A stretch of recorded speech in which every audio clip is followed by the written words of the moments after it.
क्यों दिखाई पड़ते हैं बादल भिन्न-भिन्न रंगों के? आइए आज इस पर चर्चा करते हैं। लेकिन इसको जानने से पहले कि बादल भिन्न-भिन्न कलर्स के क्यों होते हैं, हम पहले प्रकाश के नेचर को जानने की कोशिश करते हैं। इस चित्र को देखें। इस चित्र में ये दिखाया गया है कि प्रकाश एक इलेक्ट्रोमैग्नेटिक वेव है और इसके अंदर बहुत सी वेव्स हैं। रेडियो वेव्स हैं, माइक्रोवेव्स हैं, इंफ्रारेड है और ये विजिबल रीजन है, अल्ट्रावायलेट है, एक्स रेज है और गामा रेज है। इन सबों को मिलाकर प्रकाश बना हुआ है।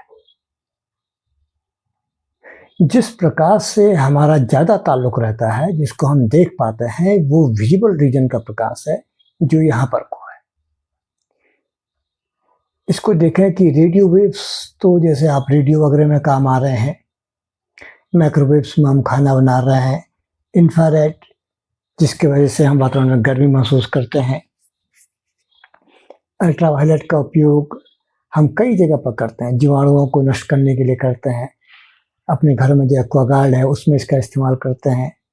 एक्सरे का इस्तेमाल आप जानते हैं कि भाई हड्डियों के टूटने में होता है। ऐसे गामा रे ये और ज़्यादा हाई एनर्जी की वेव्स है और जो जितनी ज़्यादा एनर्जी जिनकी होती है उनकी वेवलेंथ उतनी कम होती है। लेकिन फिलहाल हम यहाँ पर जिस बात को लेकर बात करना चाहते हैं वह है विजिबल रीजन, ये वाला रीजन जहाँ पर ये 7 रंग का प्रकाश है और ये जब 7 रंग मिलता है तो करीब करीब सफ़ेद रंग का हमको दिखाई पड़ता है। और इस प्रकाश की जो तरंगदैर्घ्य है 3800 एंगस्ट्रॉम से लेकर 7800 एंगस्ट्रॉम के बीच में होती है। ये करीब 10⁻6 मीटर वेवलेंथ का ये प्रकाश है। कैसे हमको अंदाजा लगा कि ये प्रकाश 7 रंगों से मिलकर बना हुआ है?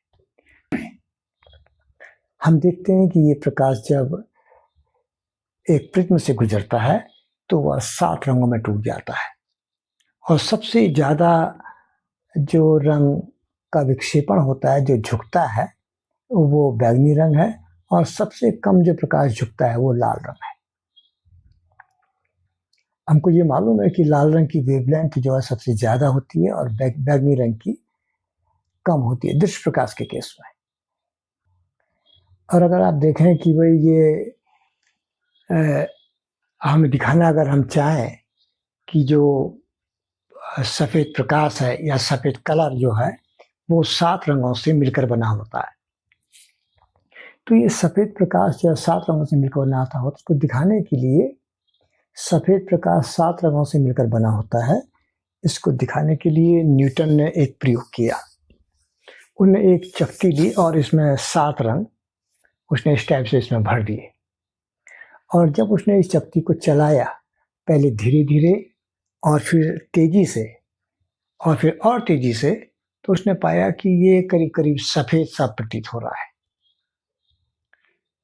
तो इस निष्कर्ष पर पहुँचा कि जो 7 रंग है, जब इनको तेज़ी से घुमाया जाता है तो फिर ये सफ़ेद रंग को प्रोड्यूस करते हैं। यानी प्रकाश जो है, जो हमको ये सफ़ेद रंग का प्रकाश दिखाई पड़ता है, ये 7 रंगों से मिलकर बना हुआ है। लेकिन यहाँ पर भी ख्याल करें कि हम प्रकाश तो एक लंबी वेवलेंथ का संग्रह है, हम यहाँ पर केवल विजिबल रंग के प्रकाश की बात करना चाह रहे हैं, जिसकी वेवलेंथ 3800 एंगस्ट्रॉम से 7800 एंगस्ट्रॉम के बीच में है। पूरे प्रकाश की बात हम यहाँ पर नहीं कर रहे हैं, केवल विजिबल रीजन के प्रकाश की बात कर रहे हैं जिसमें 7 रंग है, VIBGYOR। ये जो 7 रंग हैं इसकी हम बात कर रहे हैं। अब जरा आप इधर देखें, ये बादल है। हम अपने प्रश्न पर आ रहे हैं कि ये बादलों के रंग अलग-अलग क्यों दिखाई पड़ते हैं।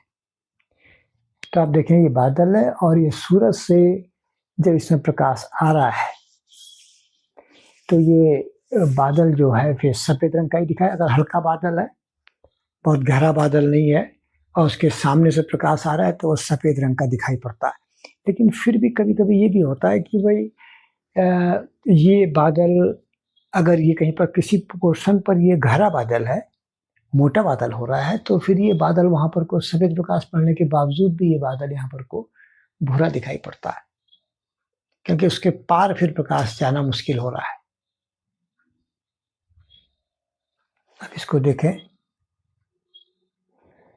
यहाँ पर देखें कि ये बादल जो है ये ज़रा गहरा बादल है और ये प्रकाश यहाँ से आ रहा है सूरज से, तो ऊपर तो ठीक है, लेकिन नीचे को आता है तो ये पूरा प्रकाश फिर यहाँ से नीचे को इस बादल को पार करना इसके लिए मुश्किल हो रहा है।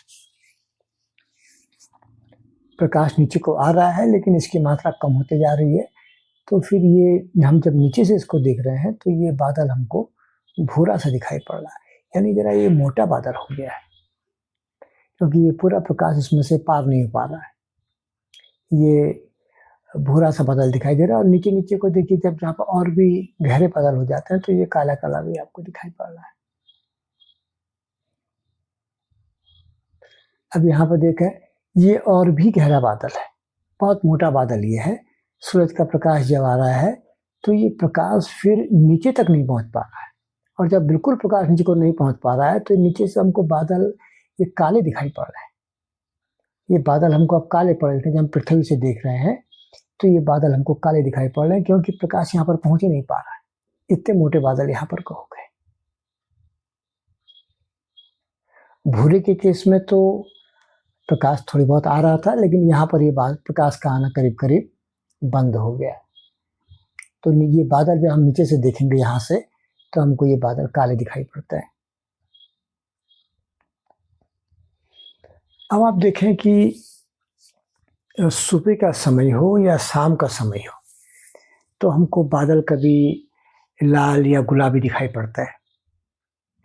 इसको समझने के लिए हमको इस बात को पुनः संज्ञान में लेना पड़ेगा कि प्रकाश 7 रंगों का मिक्सचर है, और शाम के समय में या सुबह के समय में सूर्य अपेक्षाकृत हमसे ज़्यादा दूर है। दिन की अपेक्षा सुबह या शाम हमसे सूर्य ज़्यादा दूरी पर है। अब ये जो बादल है और ये सूरज का जो प्रकाश आ रहा है,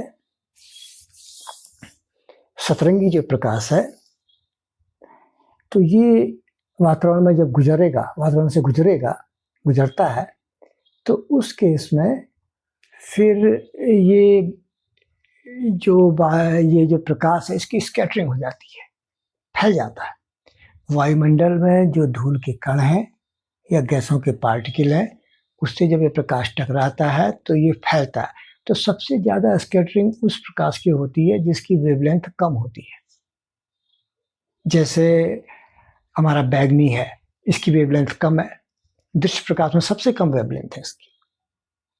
उसके बाद नीला प्रकाश है, इसकी वेवलेंथ भी कम है, तो बैगनी प्रकाश भी फैल जा रहा है, नीला भी फैल जा रहा है। हमको मालूम है कि स्कैटरिंग जो होती है प्रोपोर्शनल टू होती है 1/λ⁴।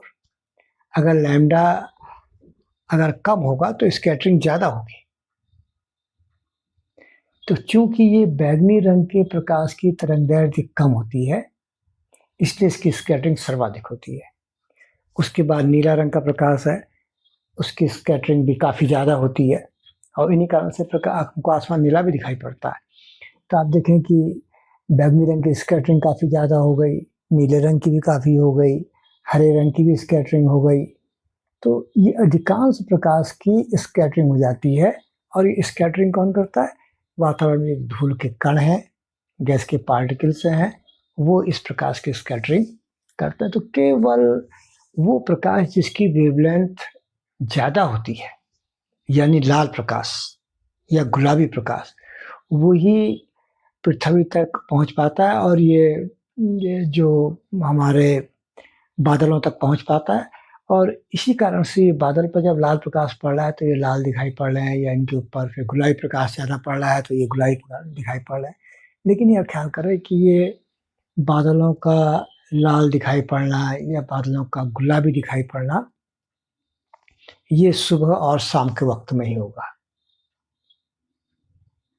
और कारण उसका यही है कि सुबह और शाम के वक्त में सूर्य पृथ्वी से अपेक्षाकृत ज़्यादा दूरी पर है, तो पृथ्वी पर केवल वही किरणें पहुँच पाती हैं जिनकी वेवलेंथ ज़्यादा होती है। इस केस पर सबसे ज़्यादा वेवलेंथ या तो लाल की है, उसके बाद फिर आपकी गुलाबी की है, तो फिर यही प्रकाश यहाँ पहुँच पाता है। तो इस प्रकार से बादलों पर जब यही प्रकाश पड़ता है तो बादल फिर या तो लाल दिखाई पड़ते हैं या फिर गुलाबी दिखाई पड़ते हैं। चलिए लगे हाथ इस बात को भी समझने की कोशिश करते हैं कि बादलों का नेचर कैसा होता है और कौन से बादल वर्षा लाते हैं और कौन से बादल कम वर्षा लाते हैं। आप ये देखें कि यहाँ पर को बादल दिखाए गए हैं, ये सबसे नीचे के बादल हैं, जैसे निम्बो स्ट्रेटस, क्यूमुलस, स्ट्रेटोक्यूमुलस, ये सबसे निचले स्तर के बादल हैं। बादल के लिए आप देखें कि ये 2 किलोमीटर से पृथ्वी से 2 किलोमीटर की ऊंचाई से लेकर 6 किलोमीटर की ऊंचाई तक का ये बादल फैले रहते हैं। जो मध्यम स्तर के बादल हैं, जो कुछ ज़्यादा ऊंचाई पर होते हैं, जैसे अल्टो क्यूमुलस है या अल्टो स्ट्रेटस है, ये भी वर्षा लाते हैं, लेकिन उतनी वर्षा ये नहीं लाते जितनी कि ये नीचे वाले लाते हैं। और जो सबसे ऊपर सीरो क्यूमुलस या सीरो स्ट्रेटस ये बादल है, ये तो हिमकणी होते हैं, क्योंकि जैसे जैसे ऊंचाई में जाते जाते हैं तो वहाँ पर को फिर टेम्परेचर वायुमंडल का कम होते जाता है और ये बादल करीब करीब हिमकण के रूप में होते हैं वहाँ पर को।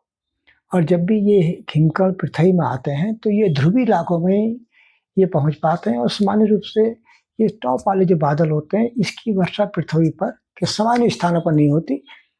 तो ये अधिकांशतः जितना भी इसका पानी है या इसका जो हिमकण है, ये ध्रुवीय इलाकों में जहाँ पर ठंड होती है वहीं पर को हिम वाले स्थान जो होते हैं, हिमालय जैसे जो स्थान है या ध्रुवीय स्थान जो है, वहीं पर को ये बादल थोड़ी बहुत वहाँ पर उनके हिमकण वहाँ पर पहुँच पाते हैं। तो सबसे ज़्यादा वर्षा करने वाले बादल फिर आपके जैसे निम्बो स्ट्रेटस है।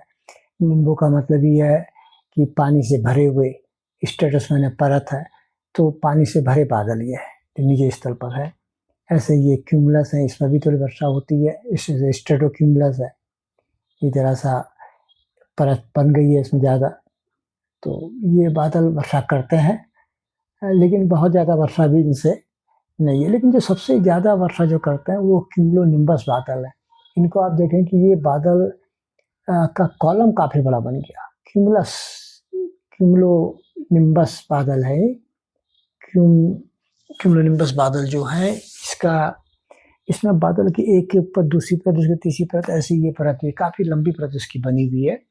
तो जब ये वर्षा होती है तो इससे काफ़ी लंबे समय तक वर्षा होती है, क्योंकि इसमें पानी काफ़ी है। चलिए कुछ और डिटेल में इसको देखने की कोशिश करते हैं। अब ये देखिए, ये निम्बो स्ट्रेटस बादल है, ये पृथ्वी के नज़दीक के बादल है और ये देखें कि एक इस टाइप के ये बादल होते हैं। सामान्यतः बादल हमको दिखाई पड़ते हैं और इनसे वर्षा होती है, लेकिन बहुत ज़्यादा वर्षा नहीं है, लेकिन सामान्यतः इनसे वर्षा होती है। ये पूरे वातावरण में फैले होते हैं। ये वाले बादल ज़्यादा खतरनाक होते हैं, जो क्यूमुलस निम्बस है। ये बादल देखते हैं इसमें ये जो बादलों का कॉलम है ये काफ़ी बड़ा बन जाता है और इससे वर्षा फिर काफ़ी लंबे समय तक भी होती है और काफ़ी वर्षा होती है इससे, क्योंकि इसमें पानी की मात्रा ज़्यादा होती है। और आप देखें जो सबसे टॉप के बादल हैं, ये सिरस बादल है। ये बादल तो काफ़ी ऊंचाई पर, करीब 6 किलोमीटर की ऊंचाई पर ये बादल होते हैं और ये करीब ये हिमकणी होते हैं। अथवा लगता है पृथ्वी में भी कभी पहुंच पाते हैं और जब कभी पहुंचते हैं तो केवल ध्रुवीय इलाकों तक ही ये पहुंच पाते हैं। ऐसे सामान्य रूप से पृथ्वी के जो गर्म इलाके हैं वहाँ तक इसका पानी नहीं पहुँचता है। तो इस तरह से हमने 3 तरह के बादलों की भी बात करी। जो सबसे जो नीचे के लेवल के बादल हैं, पृथ्वी के निकट के बादल हैं, वो वर्षा लाते हैं। जो मीडियम क्लास के हैं वही वर्षा लाते हैं, लेकिन सबसे निचले की तुलना में कम है। लेकिन सबसे टॉप स्तर पर जो 6 किलोमीटर की ऊंचाई पर जो सिरस बादल है, तो वो तो वर्षा नहीं लाते हैं। उसके केवल ये कि वो हिमकणी है, तो वो करीब उनका जो पानी है वो या उसके जो हिम है वो करीब ध्रुवीय इलाकों के जो इलाके होते हैं, जो बर्फीले इलाके, वहीं पर ये थोड़ी बहुत इनका हिम पड़ता है, अन्यथा जो सामान्य स्थान है वहाँ पर इनका पानी नहीं पहुँच पाता है।